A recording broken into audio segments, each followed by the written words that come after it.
بسم الله الرحمن الرحيم. الحمد لله والصلاة والسلام على خير خلق الله وبعد. فأعوذ بالله من الشيطان الرجيم. واتقوا فتنة لا تصيبن الذين ظلموا منكم خاصة. میرے بھائیوں، سامعین و حضرات،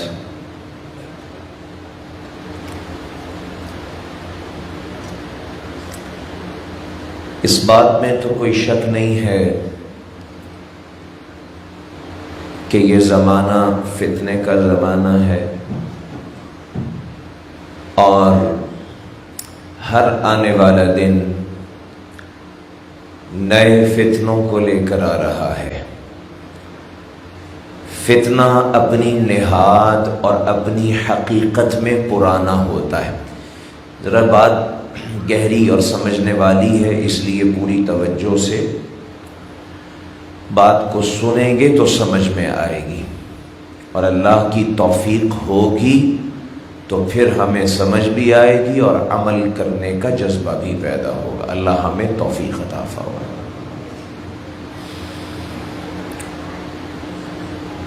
فتنہ اپنی حقیقت میں تو پرانا ہوتا ہے، اپنے عنوان میں، اپنے پیرہن میں، اپنے لبادے میں نیا ہوتا ہے۔ ہر زمانے میں فتنے نیا لباس اوڑھ کے اور نئے دھوکے کے ساتھ آتے ہیں، اس لیے کہ دنیا میں خیر اور شر کا معرکہ جاری ہے۔ ایک طرف حزب اللہ ہے اور ایک طرف حزب الشیطان ہے۔ ایک طرف اللہ تبارک اسمہ و تعالی ہے اور اللہ کے برگزیدہ پیغمبر انبیاء علیہم التحیات والتسلیمات ہیں، اور دوسری طرف شیطان ہے، شیطان اکبر ہے اور اس کی ذریت ہے، انسانوں میں سے بھی اور جنوں میں سے بھی۔ وَكَذَلِكَ جَعَلْنَا لِكُلِّ نَبِيٍّ عَدُوًّا شَيَاطِينَ الْإِنسِ وَالْجِنِّ، انسانوں میں سے بھی اور جنوں میں سے بھی شیطان کا پورا حزب ہے، اس کا ٹولہ ہے، اس کا گروہ ہے۔ خیر و شر کا یہ معرکہ جاری ہے۔ شیطان اپنا منصوبہ، اپنی پلاننگ، اپنا کام کر رہا ہے، اور اپنے چیلے چالٹوں اور اپنی ذریت انسانوں اور جنوں میں سے اس نے اپنے کام پر لگائے ہوئے ہیں۔ اللہ تبارک اسمہ و تعالی ہدایت اور خیر کے راستوں کو کھولتے چلے جا رہے ہیں، اور اس کام کے لیے اس نے اپنے پیغمبروں کو منتخب کیا، اور پیغمبروں میں سے پھر سب سے آخری پیغمبر جناب محمد الرسول اللہ صلی اللہ علیہ وسلم کو خیر اور ہدایت کا آخری دروازہ بنایا ہے۔ اور حضور اکرم صلی اللہ علیہ وسلم کے اس دنیا سے چلے جانے کے بعد آپ نے ہمیں کتاب اللہ دے دی ہے، اور اس کتاب اللہ کی تشریح کر دی جو حضور کی سنت اور سیرت کی صورت میں ہمارے پاس موجود ہے۔ یہ خیر اور شر کا معرکہ جاری ہے، باطل قوتیں بھی پورا زور لگا رہی ہیں۔ چونکہ یہ معرکہ پرانا ہے، یہ جنگ پرانی ہے، تو فتنہ بھی پرانا ہے، اور چونکہ یہ معرکہ ہر زمانے میں نئے سے نئے انداز میں جاری ہے، اس لیے وہ فتنے نئے لباس، نئے اسالیب، نئے عناوین کے ساتھ رونما ہوتے رہتے ہیں، اور یہ اللہ کی منشا اور مرضی اور مشیت بھی ہے۔ وَنَبْلُوكُمْ بِالشَّرِّ وَالْخَيْرِ فِتْنَةً، یہ اللہ کا نظام ہے، اس لیے کہ یہ امتحان کے لیے اللہ نے ہمیں اس دنیا میں بھیجا ہے۔ اور آپ صلی اللہ علیہ وسلم نے یہ بھی فرمایا کہ اب میرے بعد زمانہ جتنی بھی کروٹیں بدلے گا، شر بڑھتا جائے گا، اور ہر بعد میں آنے والا زمانہ پہلے زمانے سے زیادہ بدترین ہوگا، والذی بعدہ شر منہ۔ فتنے بہت زیادہ ہیں۔ ان فتنوں میں ایک صورت تو یہ ہے کہ ہم خاموشی سے بیٹھے رہیں، ایمان اور عمل کو جو چیلنج درپیش ہے اس کو نہ سمجھیں نہ اس سے بچنے کی کوشش کریں۔ ایک طریقہ تو یہ ہے جو آج میجورٹی کا طریقہ ہے۔ اس کا نتیجہ کیا ہوگا؟ اس کا نتیجہ ایمان اور عمل کا فساد ہے، ایمان اور عمل کا خاتمہ ہے۔ آپ اس کا اندازہ اس سے لگائیں، میرے اور آپ کے ایمان و عمل کی حیثیت تو کچھ بھی نہیں ہے۔ جو منبع ایمان و عمل تھے جناب محمد الرسول اللہ صلی اللہ علیہ وسلم، وہ دعا کیا مانگ رہے ہیں؟ اور یہ دعا وہ دعا ہے جو اللہ تبارک اسمہ و تعالی نے حضور کو براہ راست حکم دیا کہ جب آپ نماز پڑھیں تو یہ دعا کیا کریں۔ کچھ دعائیں جو رسول اللہ صلی اللہ علیہ وسلم صحابہ کو سکھاتے تھے۔ معروف دعا ہے دجال کے فتنے سے بچنے کی، قبر کے عذاب سے بچنے کی، زندگی اور موت کے فتنے، چار چیزوں کے فتنے سے بچنے کی دعا یہ ابوبکر رضی اللہ تعالیٰ عنہ کو اللہ کے رسول نے سکھائی اور کہا کہ ہر نماز میں پڑھیں۔ یہ دعا اللہ نے سکھائی اور کہا یا محمد اذا صلیت فقل، نماز پڑھنے کے بعد یہ دعا کرنی ہے، اللہم انی اسألک فعل الخیرات وترک المنکرات وحب المساکین۔ آگے لفظ کیا ہے؟ اذا اردت بعبادک فتنة فاقبضنی الیک غیر مفتون۔ رسول اللہ یہ کہہ رہے ہیں اللہ سے، اللہ جب آپ فتنہ پیدا کر دیں، اپنے بندوں کو فتنے میں مبتلا کرنے کا فیصلہ فرما لیں، محمد الرسول اللہ یہ مانگ رہے ہیں صلی اللہ علیہ وسلم، اللہ میں نہیں رہنا چاہتا فتنے کے زمانے میں، پھر مجھے اٹھا کر اپنے پاس لے جانا۔ میں اور آپ یہ کیسے تصور کر سکتے ہیں کہ ہم فتنوں کا ادراک نہ کریں، فتنوں کو سمجھے نہیں، فتنوں سے بچنے کے اسباب کو اختیار نہ کریں، پھر ہمارا ایمان اور عمل سلامت رہے۔ افامنوا مکر اللہ فلا یامن مکر اللہ الا القوم الخاسرون۔ اللہ کہتے ہیں اللہ کی تدبیروں سے، اللہ کے فیصلوں سے جو شخص خود کو محفوظ سمجھتا ہے، بے پرواہ ہو کے رہتا ہے، خیال نہیں کرتا یہ خسارہ اٹھانے والا ہے، دنیا میں بھی خسارہ آخرت میں بھی خسارہ۔ مسلمان وہ ہے جو فتنوں کا ادراک کرتا ہے، پورے شعور سے شیطان کی چالوں کو سمجھتا ہے۔ حضور نے فرمایا ان سعید لمن جنب الفتن، سعادت مند شخص تو ہے ہی وہ ہے جو فتنوں کو سمجھ لے اور ان کو سمجھنے کے بعد ان سے بچنے کی تدبیر اختیار کر لے، اور اللہ اس کو بچنے کی توفیق بھی دے دے، یہ سعادت مند ہوتا ہے۔ سو آج ہم نے فتنوں کو جاننے کی کوشش کرنی۔ اب ایک اثر جو حضرت عمر رضی اللہ تعالیٰ عنہ کا ہے تو ان کا قول ہے، لیکن چونکہ چشمہ نبوت سے فیض یاب ہوئے تھے حضرت عمر رضی اللہ تعالیٰ عنہ، اور حضور کے ساتھ شب و روز گزار کے جو شعور اور بصیرت اور حکمت پائی تھی اس کا اظہار ہے۔ حضرت عمر رضی اللہ تعالیٰ عنہ فرماتے ہیں یہ جو اسلام ہے نا، یہ چین کی طرح ہے، چین زنجیر کی طرح ہے، اور زنجیر کی کڑیاں ہوتی ہیں، ایک کڑی دوسرے میں، دوسری تیسرے میں، تیسری چوتھے میں، چوتھی پانچویں میں، اور کرتے کرتے زنجیر بن جاتی ہے۔ عمر کہتے ہیں یہ اسلام زنجیر کی طرح ہے۔ اس قول میں تو تفصیل نہیں ہے، اس بات کو ذرا سمجھانے کے لیے یہیں پر میں اس حدیث کا حوالہ دے دوں جس میں اللہ کے رسول صلی اللہ علیہ وسلم نے زنجیر کی کڑیوں کی وضاحت بھی کی ہے۔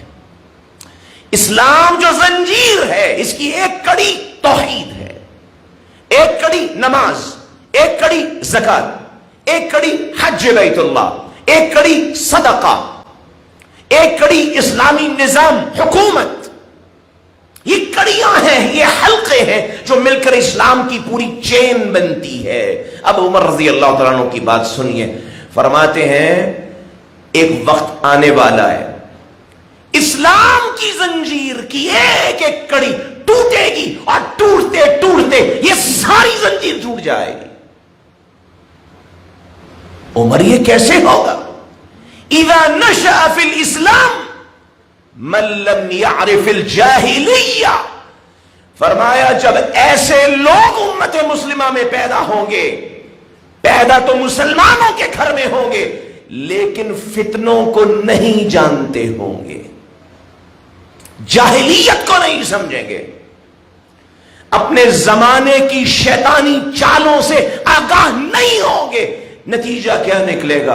خود بھی گمراہ ہوں گے، لوگوں کو بھی گمراہ کریں گے، اور اسلام سارے کا سارا ان کے ہاتھوں ٹوٹ جائے گا، اسلام باقی نہیں رہے گا. سب سے پہلے تو آج اس پہلی یعنی تمہید میں یہ عرض کر رہا ہوں، خود کو اس سچویشن سے باہر نکالنا ہے. ہم کہیں من لم یعرف الجاہلیہ میں تو نہیں ہے کہ ہمیں پتہ ہی نہ ہو فتنے کیا ہے اور ہم اس میں مبتلا ہوتے چلے جائیں. رسول اللہ صلی اللہ علیہ وسلم نے تو یہاں تک فرمایا، اور بھائی جب فتنے پھیل رہے ہوں، بیٹھا ہوا ہے وہ کھڑے ہونے والے سے بہتر ہے، کھڑا ہوا ہے وہ چلنے والے سے بہتر ہے، چلنے والا وہ بھاگنے والے سے بہتر ہے.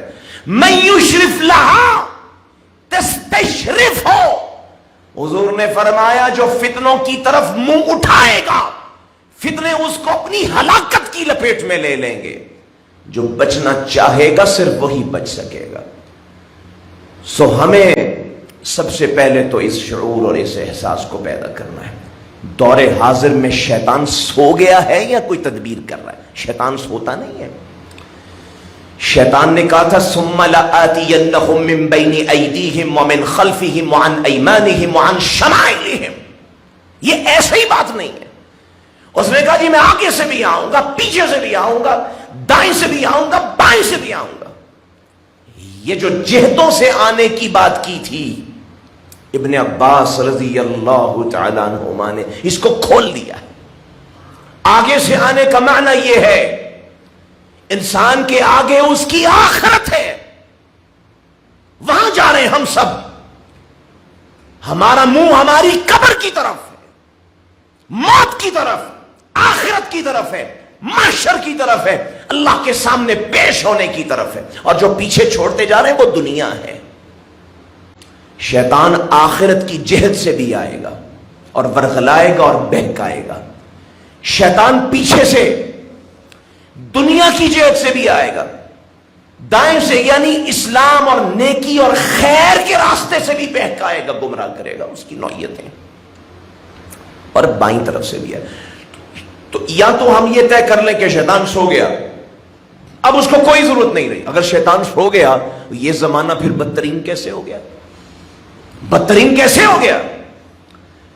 حضور نے فرمایا میرا زمانہ بہترین ہے اس لیے کہ اللہ کی طرف سے سب سے بڑا دین کا نمائندہ حزب اللہ کو بام عروج پہ پہنچانے والا محمد الرسول اللہ صلی اللہ علیہ وسلم اس زمین پہ آ گئے. وہ زمانہ سب سے بہترین ہو گیا کیونکہ شیطان کا شر کم سے کم ہو گیا اور ہدایت کا نور زیادہ سے زیادہ پھیل گیا.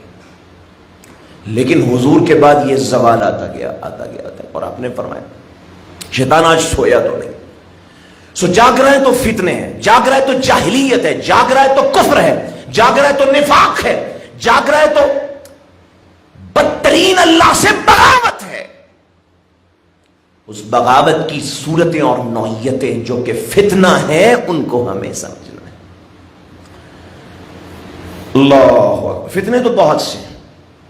رسول اللہ صلی اللہ علیہ وسلم نے سارے فتنوں سے اپنی امت کو آگاہ کر دیا. یہ آپ کی ذمہ داری تھی اور آپ نے پوری فرمائی. چھوٹے فتنے بھی بتا دیے، بڑے بھی بتا دیے. جس فتنے پر سب سے زیادہ حضور نے فوکس کیا، اپنی گفتگو کا مرکز و محور بنایا، اپنے ہر خطبے میں اس کو موضوع بنایا. یہ میں پوری دیانتداری سے بتا، کوئی جمعے کا خطبہ ایسا نہیں ہے میرے اور آپ کے آقا و مولا کا جس میں حضور نے اس فتنے کی نشاندہی نہ کی ہو۔ اللہ، ہر واعظ میں، ہر نصیحت میں، ہر موقع پر حضور نے اس فتنے کی نشاندہی کی۔ لیکن آج بدقسمتی سے وہی فتنہ نظروں سے اوجھل کر دیا گیا اور ہم سب شعوری یا لاشعوری طور پر اس میں مبتلا ہو گئے۔ اللہ اکبر۔ اور وہ فتنہ ہے دنیا کی حقیقت کا تعین نہ کرنے کا فتنہ۔ انسان کے کچھ بنیادی سوالات تھے اور ہر چیز کے وہ بنیادی سوال، جو چیز اپنی فزیکل ایگزسٹنس رکھتی ہے، اپنا مادی وجود رکھتی ہے، اس کے بارے میں یہ سوال ہوتا ہے۔ یہ گھڑی میرے پاس پڑی ہے، اس کے بارے میں بھی وہی سوال ہے۔ لیکن چلتا پھرتا انسان، منہم من یمشی علی بطنہ ومنہم من یمشی علی رجلین ومنہم من یمشی علی اربع، اور چار پایوں پہ تو چیزیں چلتی تھیں۔ اللہ کہتے ہیں یہ میری قدرت کی نشانی ہے، میں نے اتنے وزنی وجود کو دو پیروں پہ چلنے کی جو ہے وہ صلاحیت دے دی ہے، ورنہ تو پرندے ہلکے پھلکے وجود والے وہ دو پاؤں پہ چلتے ہیں۔ ہاتھی کو، اونٹ کو چلنے کے لیے چار پاؤں کی حاجت ہے۔ یہ چلتا پھرتا انسان، اشرف المخلوقات، عقل اور شعور رکھنے والا، دانا و بینا، اتنی بڑی دنیا میں آباد کیے جانے والا، اللہ اکبر، اس کے بارے میں وہ بنیادی سوالات ختم ہو گئے۔ گھڑی کے بارے میں، ڈبے کے بارے میں وہ سوالات باقی ہیں۔ کیا سوال؟ یہ گھڑی دیکھتے ہیں، کہتے ہیں جناب یہ کہاں سے آئی ہے؟ کس نے بنایا اس کو؟ کیوں بنایا اسے؟ کس غرض سے بنایا اسے؟ اس کی لائف کتنی ہے؟ ڈیوریبل ہے یا نہیں ہے؟ کب تک چلے گی؟ کتنی پائیدار ہے؟ اس کا اینڈ کیا ہوگا؟ ریسائیکل ہوگی یا نہیں ہوگی؟ ختم ہو کے مٹی میں مٹی ہو جائے گی یا اس کو یوز کیا جا سکتا ہے کسی اور فارم میں بھی؟ یہ سارے سوالات آج موجود ہیں۔ انسان کے بارے میں یہ وہ بنیادی سوال تھا جسے رسول اللہ بتاتے رہے، دہراتے رہے، قرآن کہتا رہا۔ قرآن کا کوئی سوال اٹھائیں آپ، یہ سوال اٹھا کر اس کا جواب اللہ نے دیا، کوئی صفحہ ایسا نہیں ہے قرآن کا، کوئی سورت ایسی نہیں ہے جس میں یہ جواب موجود نہ ہو۔ لیکن یہ سوال آج نظروں سے اوجھل ہو گیا۔ سوال کیا تھا؟ انسان کون ہے؟ کہاں سے آیا ہے؟ کس لیے آیا ہے؟ چوتھا سوال، جس لیے آیا ہے وہ کام اسے کرنا کیسے ہے؟ بھئی مشینیں چلتی کیسے ہے؟ ورک کیسے کرتی ہے؟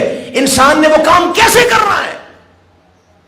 اور پانچویں بات یہ کہ انسان کا انجام کیا ہونے والا ہے؟ ڈیوریبل ہے یا نہیں ہے؟ یہ بنیادی سوال تھے جن سے دنیا اور آخرت کو ہم نے بیلنس کرنا تھا، ہم نے دنیا کی حقیقت کا تعین کرنا تھا۔ بدترین فتنہ دنیا کی حقیقت کا تعین نہ کرنا ہے۔ ان پانچ سوالوں سے انحراف، بنیادی سوالوں سے انحراف، نتیجہ کیا نکلا؟ میں کون ہوں؟ کیا غرض ہے اس بات سے؟ بھلے میں ڈارون کے نظریے کے مطابق جانور ہی ہوں، کوئی کیا غرض ہے؟ بہت سے لوگوں نے اس تھیوری کو پڑھا، سائنس میں پڑھا، کتابوں میں لکھا، ہمارے چھاپا خانوں میں چھپا، ہمارے ٹیچرز نے پڑھایا، کوئی بات نہیں، پڑھی جاتی ہے، کیا مسئلہ ہے؟ کیا ہے؟ کچھ بھی ہے؟ اچھا قرآن نے کہا نہیں نہیں، 9 جگہ پہ اللہ نے ان سوالوں کا تفصیلی جواب دیا قرآن میں۔ بھئی کون ہو؟ کہاں سے آئے ہو؟ تمہارا آغاز آدم سے ہوا، آدم کون تھے؟ مسجود ملائک بنایا، علم سے ان کو فضیلت عطا فرمائی، کہاں ٹھہرایا؟ جنت میں امتحان ہوا، دنیا میں کس لیے بھیجا؟ الا لیعبدون۔ یہ سارے سوالوں کا جواب دیا۔ آج یہ سوالوں کا جواب نظروں سے ہو جائے۔ تو دنیا کو ہم نے یوں اسٹیبلش کرنا شروع کیا جیسے ایک جانور کرتا ہے. اسی لیے ہم نے کہا ہیومینٹی، انسانیت. انسانیت کا مطلب ہے کہ انسان کا خالق انسان ہی ہے. خود ہی سوچے، ہاتھ پاؤں ہمارے مین میڈ علوم، ان پہ غور کرے. یہ دنیا کیسے بنانی، اس کو کیسے سنوارنا ہے، ترقی کیسے کرنی ہے، یہاں پہ ریل پل دولت کی، پیسے کی کیسے ہونی چاہیے. اللہ اکبر، پورا مطمع نظر بدل گیا. اللہ اکبر. اور ایک آج کا مسلمان اپنی زندگی میں آخرت اورینٹڈ مسلمان نہیں رہا. اس کی زندگی، پوچھیں آپ کس لیے زندہ ہو؟ سادہ سا سوال ہے بھائی. ڈگری لینے کے لیے زندہ ہو؟ کس لیے زندہ ہو؟ پروگریس، دنیا میں ترقی، بنگلہ، گاڑی، بینک بیلنس، اولاد کے لیے سونے چاندی کے پہاڑ، خزانے، اس لیے زندہ ہو. اتتخذون مصانع لعلکم تخلدون. اللہ جوتا مار رہے ہیں ان لوگوں کو جو دنیا کو اسٹیبلش کر رہے تھے، اور دنیا میں یہ بڑے بڑے رہنے کے انتظام کر رہے ہو. اللہ کہتے ہیں یہ تو بتاؤ ہمیشہ رہنا ہے ادھر، کتنا رہنا ہے یہاں پہ. حضور علیہ السلام نے فرمایا دنیا اور آخرت کی حقیقت کو سمجھنا چاہتے ہو، ایسے سمجھو جیسے انگلی ہے، اس کو تم نے سمندر کے پانی میں داخل کیا، پھر اس کو نکال لیا. انگلی سے جو پانی لگا ہے یہ دنیا ہے، اور جو سمندر میں ٹھاٹھے مارتا ہوا پانی ہے وہ آخرت ہے. یہ تعین کیا ہے دنیا اور آخرت. رسول اللہ صلی اللہ علیہ وسلم کہہ رہے ہیں یہ دنیا ہے. کیا معنی ہے اس کا؟ دو معنی. ایک تو یہ ہے کہ یہ بہت ہی تھوڑا ہے، اس کو کوئی کہے گا اس پانی کے مقابلے میں کوئی پانی ہے؟ یعنی وہ پانی تو کتنا ہے، تمہارے پاس اسے کیلکولیٹ کرنے کے پیمانے نہیں، اور یہ پانی معمولی سا پانی ہے. آخرت اتنی بڑی ہے کہ تمہارے تصور سے بالا تر ہے، تصور سے بالا تر. موسیٰ علیہ السلام نے اللہ سے پوچھا، رسول اللہ صلی اللہ علیہ وسلم میرے اور آپ کے آقا و مولا بیان کر رہے ہیں کہ موسیٰ نے پوچھا اللہ سے، اللہ جی بتائیے جنت میں جانے والا سب سے ادنا جنتی کیسا ہوگا، کون ہوگا، کیسا ہوگا؟ سب سے ادنا جنتی اللہ تبارک اسمہ و تعالی فرماتے ہیں، رسول اللہ صلی اللہ علیہ وسلم اس واقعے کو بیان کریں کہ اللہ نے کہا موسیٰ سب سے ادنا جنتی جب میرا جنت میں آئے گا نا، میں اسے کہوں گا دنیا کے کسی بڑے سے بڑے بادشاہ کی بادشاہی کو یاد تو کر. سوچے کس کو نہیں یاد کرے گا؟ حافظہ اس کا مر گیا ہو تو اور بات ہے، ورنہ فرعون بھی یہیں گزرا، سکندر اعظم بھی یہیں گزرا. تو بڑے سے بڑے بادشاہ کی بادشاہ وہ یاد کرے گا. اللہ کہیں گے اگر میں تجھے اپنی جنت میں اس بادشاہ سے 2 گنا بڑی بادشاہی دے دوں. حیران ہوگا اللہ، اتنی بڑی جنت. اللہ کہ اگر میں اس بادشاہی سے 3 گنا بڑی جنت دے دوں، پھر 4 گنا، 5 گنا.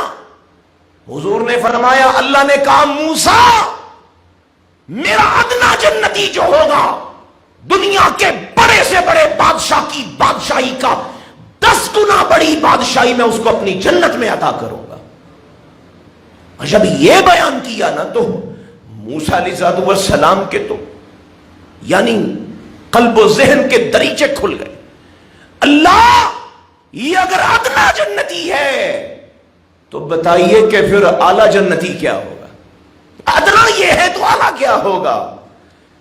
اللہ. وہ حدیث بھی آپ کو سمجھ میں آئے گی جس کو عام طور پہ عمومی بیان، مطلق بیان کیا جاتا ہے، لیکن اس کا تعلق اس سے ہے. رسول اللہ صلی اللہ علیہ وسلم فرماتے ہیں اللہ نے فرمایا موسیٰ جو میرے مقربین ہیں جن کو میں نے اپنی اعلیٰ جنت دینی ہے، وہ جنت ہے. باقی جنتیں میرے کن کہنے سے بنی ہے. میں نے کہا کن، بن گئی. اعلیٰ جنتی کی جنت وہ ہے خلقت بیدی، جس کو میں نے اپنے ہاتھوں سے بنایا ہے. وغرست کرامتہم، اور اس جنت میں میں نے اپنے دوستوں کی عزت کو گاڑ دیا ہے. کوئی ان کی عزت کو اب ہلا نہیں سکتا، ان کو دی ہوئی رفعتوں اور بلندیوں کو نیچے نہیں لا سکتا. اور پھر یہاں فرمایا وہ جنت ہے ما لا عین رأت، کسی آنکھ نے دیکھی نہیں، ولا اذن سمعت، کسی کان نے سنا نہیں، ولا خطر علی قلب بشر. ایک جنت وہ جس کے تذکرے ہم نے سنے. وہ جنت ہے جو اللہ نے چھپا کے رکھی ہے، اپنے ہاتھ سے بنائی ہے. تو آخرت تو میرے دوست اور عزیزوں اتنی بڑی ہے کہ اس کا تصور بھی ہمارے دل و دماغ میں نہیں ہو سکتا.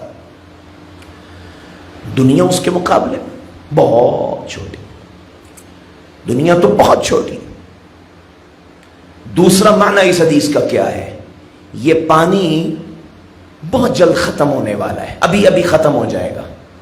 نہ صرف یہ کہ تھوڑا ہے بلکہ یہ جلدی ختم بھی ہونے.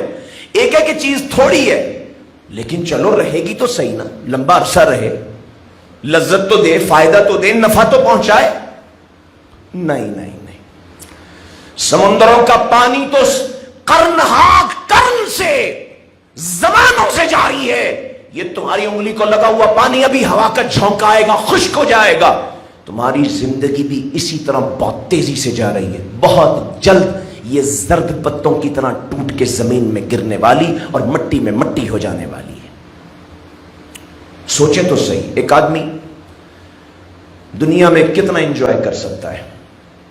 جس ترقی، جس دنیا کو اسٹیبلش کرنے، ڈیولپ کرنے کے خواب لے کر آج ہمارا بچہ بڑا ہو رہا ہے.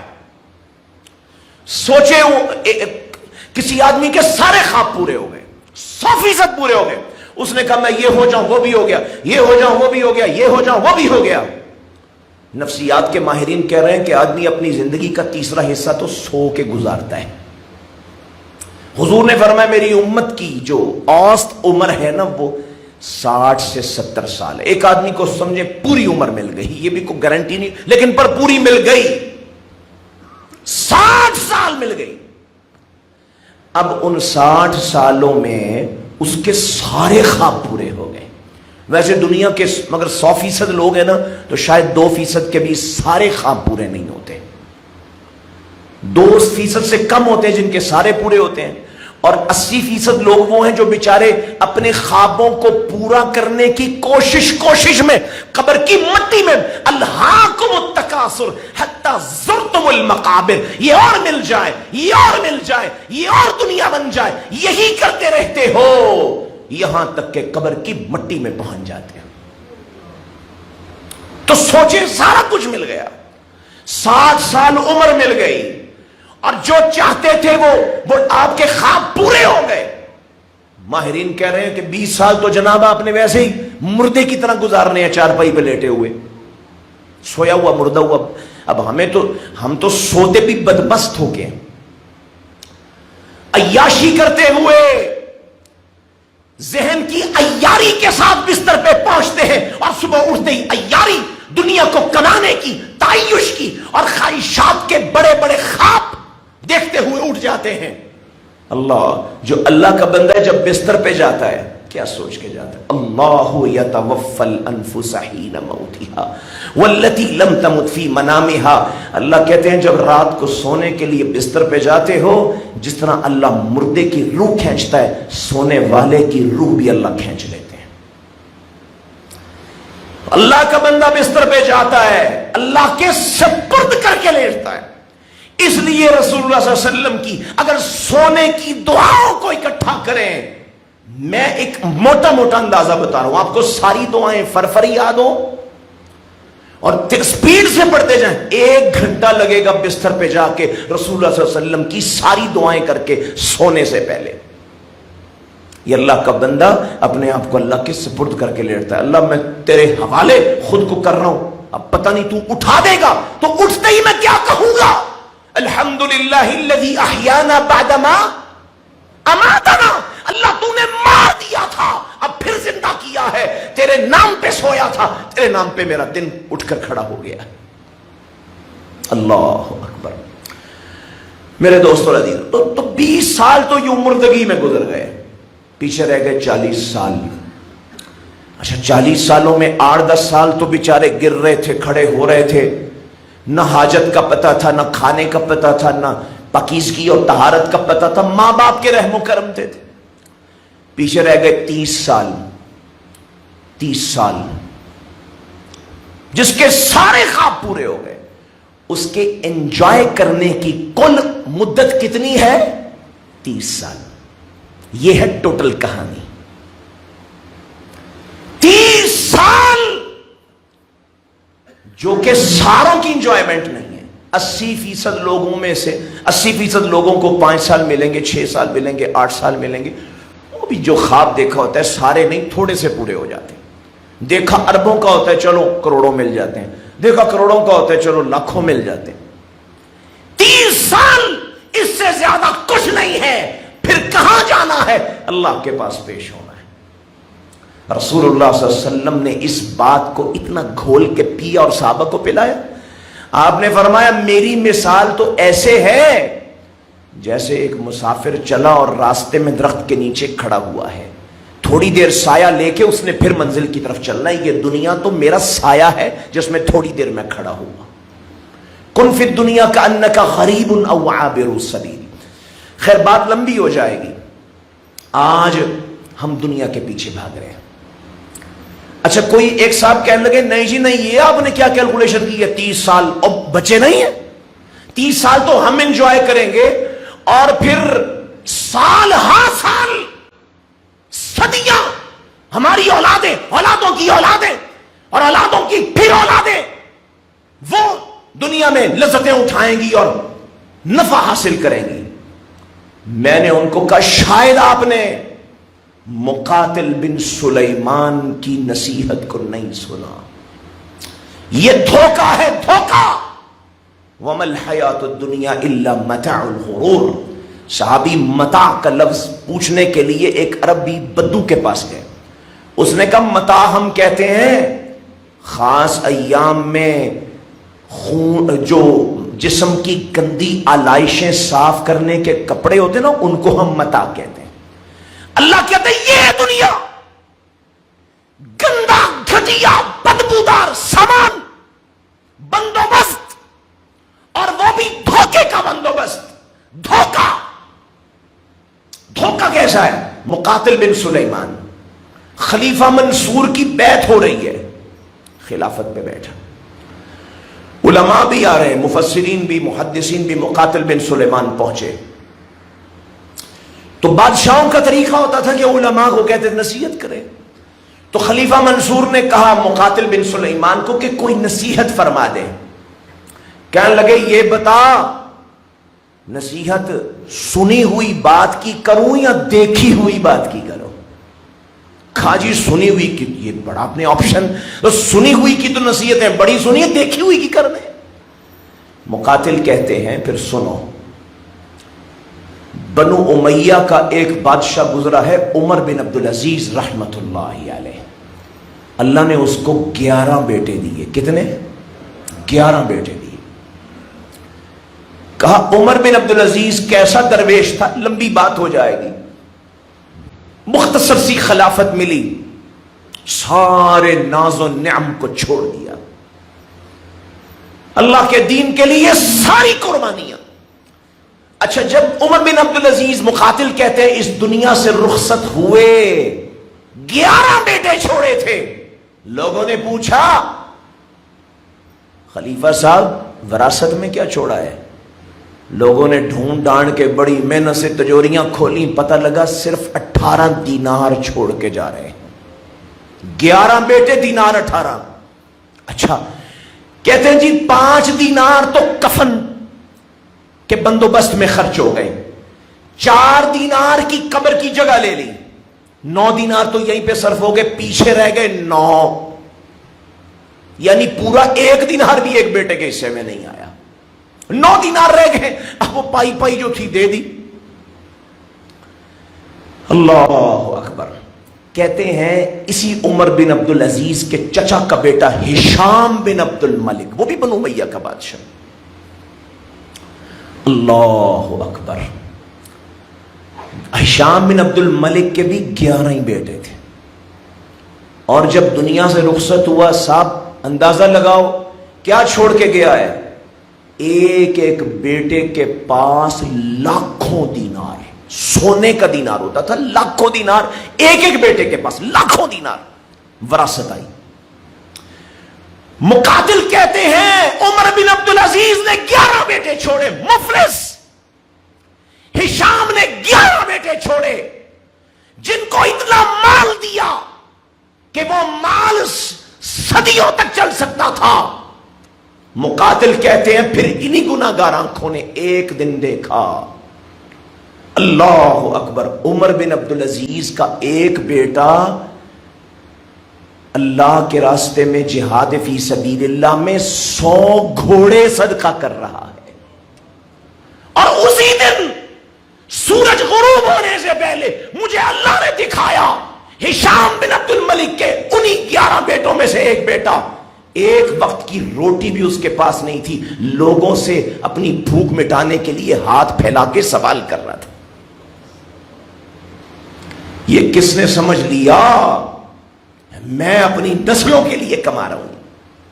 سارے سوالات، ساری مقصدیت میں نے چھوڑ دی.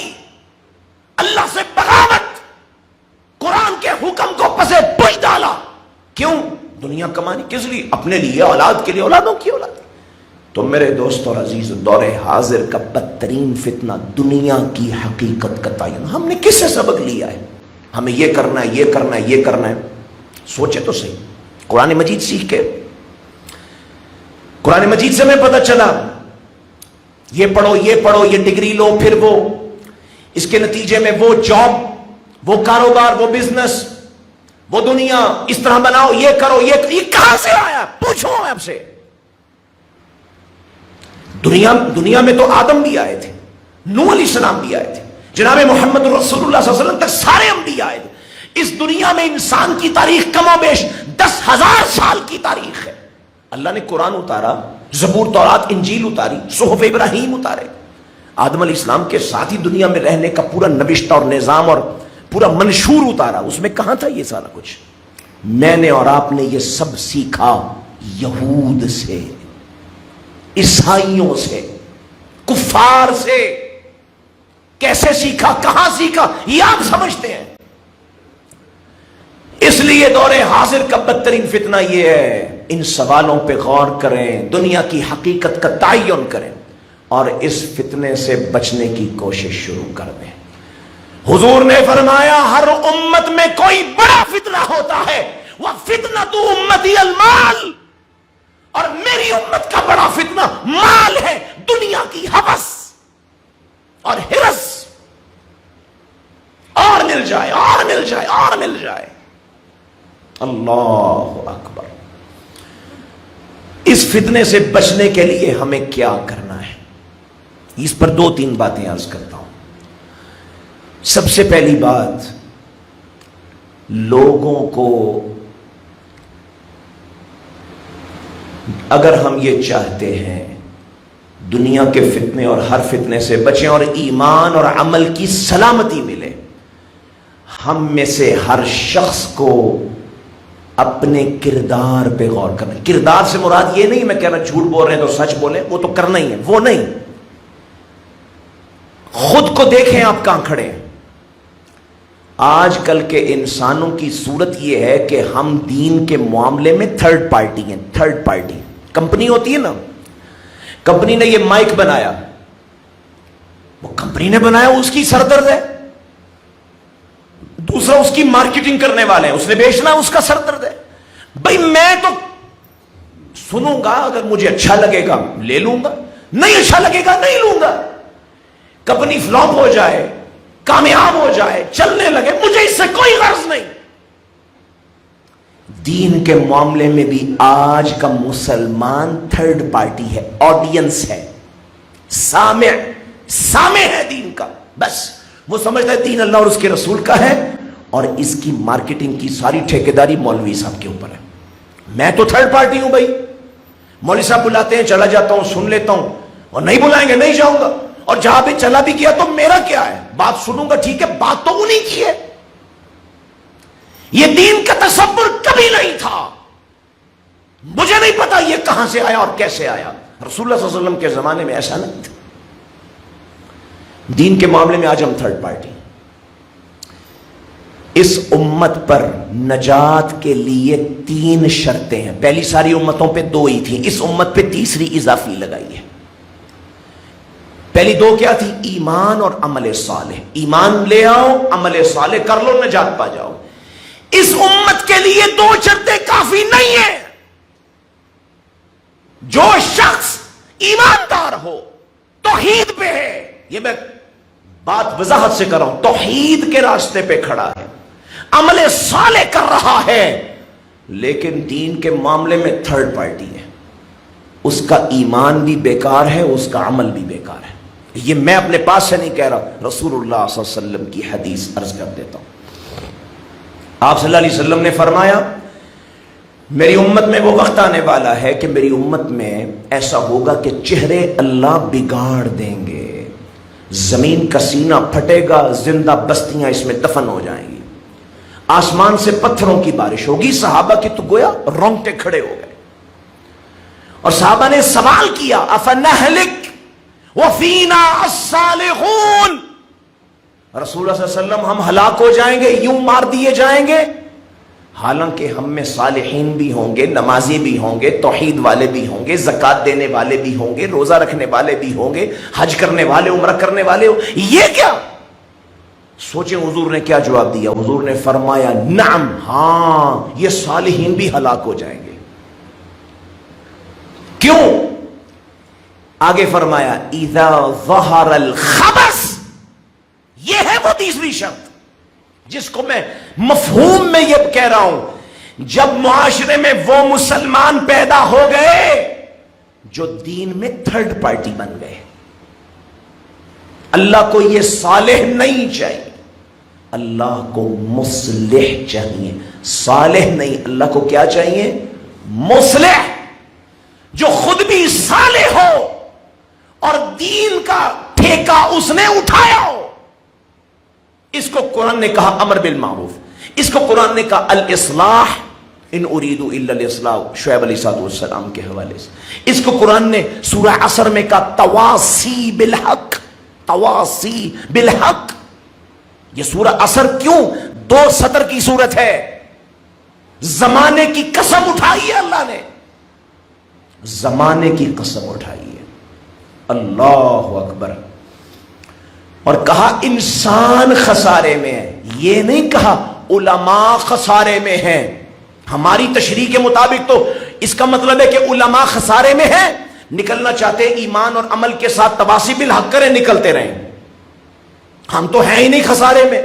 اگر ہم خسارے میں تو ہمیں تو نکلنے کے لیے تواصی کرنا ہوگا. تواصی، اکیلا ایمان اور عمل صالح کافی نہیں ہے. امام شافعی رحمت اللہ علیہ نے اسی لیے کہا تھا اللہ لوگوں کو سمجھ آ جائے، پورا قرآن اللہ نہ بھی نازل کرتے، اکیلی سورہ عصر اتار دیتے، لوگوں کی ہدایت کے لیے کافی ہو جاتی، کیونکہ مسئلہ کھول دیا. انسان وکیل ہے، جج ہے، ڈاکٹر ہے، انجینئر ہے، اسٹوڈنٹ ہے، تاجر ہے، ملازم ہے، مولوی کا بچہ ہے یا باپ ہے، ہر شخص خسارے میں ہے. نکلنے کے لیے 2 نہیں 3 کام، اور تیسرے کام کو 2 مرتبہ دہرایا ہے. الا الذین آمنوا، پڑھیں وعملوا وتواصوا وتواصوا بالصبر، 2 بار دہرایا ہے. میں نے اور آپ نے کیسے سمجھ لیا کہ تواصی بالحق نہیں کر کے میں خسارے سے نکل آؤں گا؟ جس طرح ایمان لازم ہے، عمل لازم ہے، ویسے ہی تواصی بھی لازم ہے. اور یہ کوئی فرض کفایہ نہیں ہے میرا خسارہ میرے کرنے سے ختم ہوگا، میرا خسارہ محلے کے مولوی صاحب کے کرنے سے نہیں ختم۔ میں نے اپنی قبر میں سوالوں کا جواب میں نے دینا ہے، مسجد کے قاری صاحب نے نہیں دینا۔ میرا خسارہ میرے تواصیب الحق سے ختم ہوگا، اس لیے مت سمجھیں یہ فتنہ دور حاضر کا بدترین فتنہ دین کا تصور۔ بس ٹھیک ہے، اپنے اپنے لگے رہو کاموں میں، دنیا پرستی میں لگے رہو۔ مسلمان ہو گئے ہو نا، بہت اچھی بات، نماز پڑھتے ہو نا، روزہ رکھتے ہو نا، بہت اچھی بات۔ بھائی دین، مسجدیں ویران ہو، لوگ دین پر آئیں یا نہ آئیں، لوگ اللہ سے باغی رہیں۔ میرے گھر میں کوئی شخص لڑے، دو بھائی لڑے، پورا محلہ اکٹھا ہو کے بھائیوں کی صلح کراتا ہے۔ مارکیٹ کے دو تاجر لڑے، سارے تاجروں کی سر میں جوئیں رینگنے لگتی اور ان کی دوستی کراؤ۔ سارا معاشرہ اللہ سے دور، اللہ ان سے ناراض۔ مجھے اللہ سے لوگوں کی دوستی کرانے سے کوئی غرض نہیں، میں مسلمان ہوں، سبحان اللہ۔ یہ کہے کا اسلام ہے؟ اللہ لوگوں سے ناراض ہے، لوگ اللہ سے دور ہیں، اور مجھے کوئی غرض نہیں، مجھے تو کوئی فکر نہیں، کوئی پرابلم نہیں۔ مجھے اپنی اولاد کا فیوچر ہے، میری دکان کا فیوچر ہے، میری ملازمت کا فیوچر ہے، اس کو مجھے دیکھنا ہے، اس کی مجھے فکر ہے۔ مسجد ویران ہے تو کیا ہوا، نماز نہیں پڑھتے لوگ کیا ہوا، جھوٹ نہیں چھوڑتے تو کیا ہوا، حرام نہیں چھوڑتے کیا ہوا، اللہ کی حدوں کو پامال کرتے کیا ہوا، مولوی صاحب جمعہ پڑھا رہے کافی ہے۔ اس کو سمجھ کے جائیں، میں زیادہ وضاحت نہ بھی کر پاؤں، اس کو سمجھ کے جائیں۔ نجات کے لیے لازم ہے ہر شخص، کلکم، حضور نے یہ لفظ اکیلے علماء کے لیے نہیں بولے، کلکم، تم سارے کے سارے۔ اور جب میرے پیغمبر کہتے ہیں نا سارے کے سارے، قیامت تک جس نے آنا ہے وہ ہر ایک میرے پیغمبر کا مخاطب ہوتا ہے صلی اللہ علیہ وسلم، کیونکہ رسول اللہ صلی اللہ علیہ وسلم خاتم الانبیاء ہے، اب قیامت تک حضور ہی نبی ہیں۔ کلکم، تم سارے کے سارے، تم سے تمہارے بارے میں بھی سوال ہوگا اور معاشرے کے بارے میں بھی سوال ہوگا، اولاد کے بارے میں، فیملی کے بارے میں، دوستوں کے بارے میں، ساتھیوں کے بارے میں، ملنے والوں کے بارے میں۔ ان کے دین کا ٹھیکہ کس نے اٹھایا؟ تم نے۔ رسول اللہ صلی اللہ علیہ وسلم کے زمانے میں ایسا نہیں تھا، مسلمان ہوتا ایک شخص، اللہ، اب یہ بات اور طرف چلی جائے گی۔ دو چیزیں لازم ہوتی تھیں، پہلی بات علم حاصل کرنا، اور اس علم کے ذریعے لوگوں کو اللہ سے ملانے کی جد و جہد کرنا۔ دن میں 10 منٹ کریں، گھنٹہ کریں، آدھا گھنٹہ کریں، 2 گھنٹے کریں، لیکن یہ لازم ہوتا تھا۔ ابو بکر کپڑے کا کاروبار کرتے تھے، عمر تجارت کرتے تھے، لیکن رسول اللہ صلی اللہ علیہ وسلم کی مجلس میں بیٹھ کے سیکھ کے لوگوں کو اس مجلس میں لانے کا عمل نہیں چھوڑتے تھے روزانہ۔ اس لیے کہ رسول اللہ صلی اللہ علیہ وسلم نے فرمایا تھا دنیا میں جو کچھ ہے سب اللہ کی پھٹکار اور لعنت میں ہے، اس لعنت اور پھٹکار سے نکلنا چاہتے ہو یا دین کا علم سیکھنے والے ہو جاؤ یا سکھانے والے ہو جاؤ۔ علماء کی مدرسوں میں مسجدوں کی بات نہیں، ہر آدمی کی بات ہے۔ اللہ اکبر۔ تو حضور کے زمانے میں ایک مسلمان ہوتا ہے 4 کو لے کر، ان میں سے 4 ہر ایک 8 کو لے، 8 ان میں سے اور 100 کو لے کے۔ مصعب بن عمیر اللہ مدینہ میں گئے دین کی دعوت پہنچانے، اسد بن زرارہ کو کہنے لگے، انہوں نے کہا جی یہ قبیلے کا سردار ہے سعد، اس سے ملتے ہیں۔ سعد رضی اللہ عنہ سے ملاقات ہوئی، اللہ، ملاقات کتنی دیر کی ہوگی؟ 2 4 5 10 دن، ہفتہ 2 ہفتے نہیں لگے، یہ اندازہ ہے حدیث میں تو موجود نہیں، لیکن تھوڑی دیر کی ملاقات، گھنٹہ 2 گھنٹے 4 گھنٹے۔ سعد بن معاذ کے پاس بیٹھے، انہیں اللہ کا پیغام سنایا۔ مصعب بن عمیر کے دل میں کیا درد تھا، میں ہر شخص کو اللہ سے ملا دوں، اللہ سے دوستی کروا دوں، کیا اخلاص تھا، کیا نیت تھی۔ یہ ان کو نصیحت کرنے کے لیے بیٹھے، تھوڑی دیر بعد اللہ نے سعد کے دل کی دنیا کو بدل دیا، اسلام میں داخل ہو گئے۔ اب سنے ہوتا کیا ہے اللہ، اسی لیے رسول اللہ نے فرمایا تھا علی، ایک شخص اگر تیرے ذریعے اللہ سے جڑ گیا دنیا کے خزانوں سے بہت بڑی بات ہے۔ خزانے تو ڈھونڈتا رہے، یہ تو طے شدہ اصول سے ملنے ہیں، تیری سٹرگل سے نہیں ملنے۔ وَمَا نُنَزِّلُهُ إِلَّا بِقَدَرٍ مَعْلُومٍ، جیسے گن کے اللہ نے یہاں پہ پہاڑ رکھے ہیں نا، اگر 10 ہے تو 11واں نہیں ہے، وہ اللہ نے طے کیا، ایسے ہی رزق بھی طے کیا، مارتے رہو سر، رزق اتنا ہی ملے گا جتنا اللہ نے طے کر دیا۔ اللہ تو کہا خزانوں سے بہتر ہے ایک شخص کو تو نے اگر اللہ سے جوڑ دیا۔ مصعب بن عمیر، اب سعد رضی اللہ عنہ ایمان میں آ گئے، مصعب کی تھوڑی سی محنت دیکھیں خزانے کیسے بنتے ہیں۔ یہاں سے سعد اٹھے، اپنے قبیلے میں پہنچے، وہ اپنی مسند ہوگی بیٹھے اور اعلان کروایا پورے قبیلے میں، جتنے مرد اور عورتیں ہیں سب کو کہہ دو میرے ساتھ جو تعلق باقی رکھنا چاہتا ہے محمد رسول اللہ پہ ایمان لے آئے، نہیں تو میرے سے کوئی تعلق نہیں ہے۔ مورخین نے لکھا اس دن کا سورج غروب ہونے سے پہلے سارا قبیلہ اسلام کے جھنڈے تلے جمع ہو گیا، سارا قبیلہ۔ ایک شخص ضد میں اڑ گیا، کہتا جی یہ ساتھ کی بات مان کے مسلمان ہو جائے۔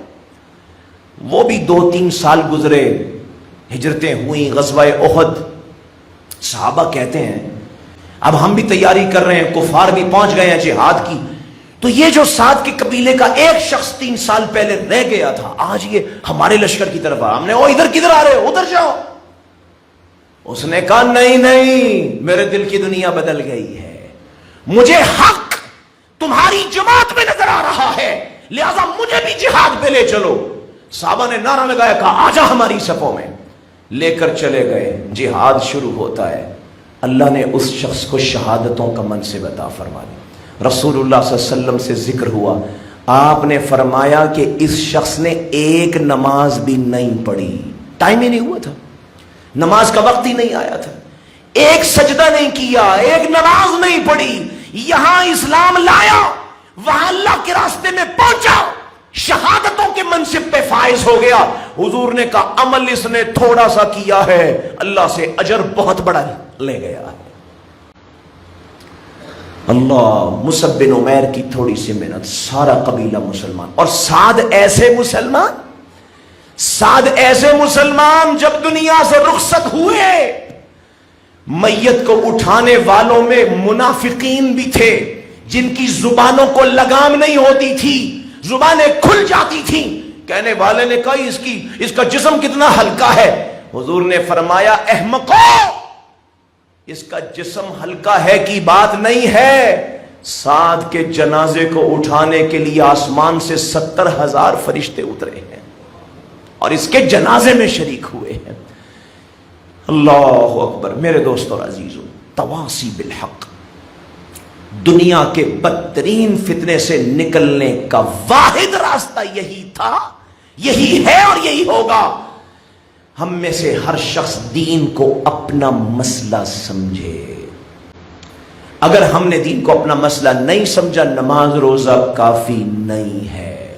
دین کو اپنا مسئلہ بنائے، من کان للہ کان اللہ لہو، اور اللہ کی مزدوری کرو، اللہ کے لیے کرو، اللہ تمہارے لیے کریں گے۔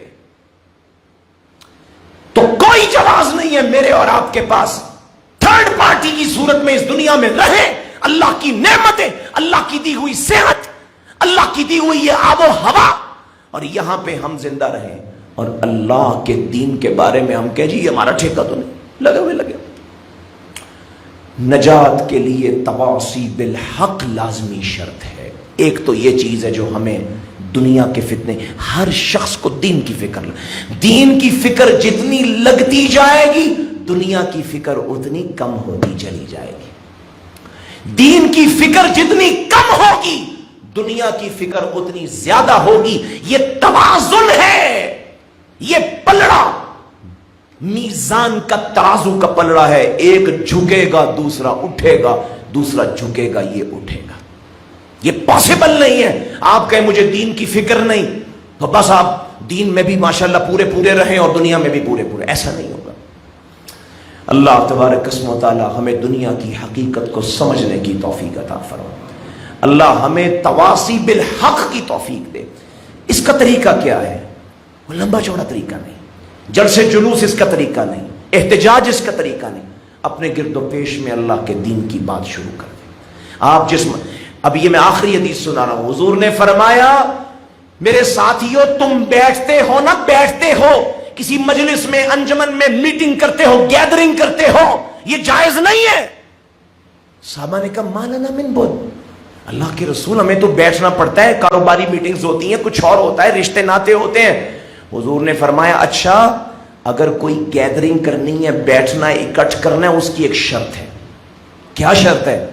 فرمایا اللہ کے دین کی بات کرو، لوگوں کو خیر کی طرف بلاؤ، تو پھر اپنی مجلس میں اور بات بھی کر لو، پھر صحیح ہے۔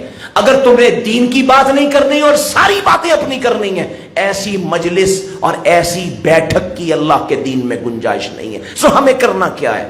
ہم دن رات میں جتنے لوگوں سے ملتے ہیں، اپنی فیملی میں، اپنی اولادوں میں، اپنے ساتھیوں میں، دوستوں میں، ہم نے دین کا چرچا کرنا ہے، دین کی بات کرنی ہے، دین کی فکر پیدا کرنی ہے، لوگوں کو مسجدوں سے جوڑنا ہے، اللہ کے دین سے جوڑنا ہے۔ اس دنیا کے فتنے سے بچنے کے لیے کچھ اور اقدامات بھی ہیں، چونکہ وقت ختم ہو گیا میں اسی پہ اکتفا کرتا ہوں۔ اللہ مجھے اور آپ کو دنیا کے فتنے سے بچا، اور اللہ ہمیں آخرت کا طلبگار بنا دے، اور اللہ ہمیں آخرت میں اور نبی کریم صلی اللہ علیہ وسلم کی رفاقت میں جنت الفردوس کا وارث بنا دے۔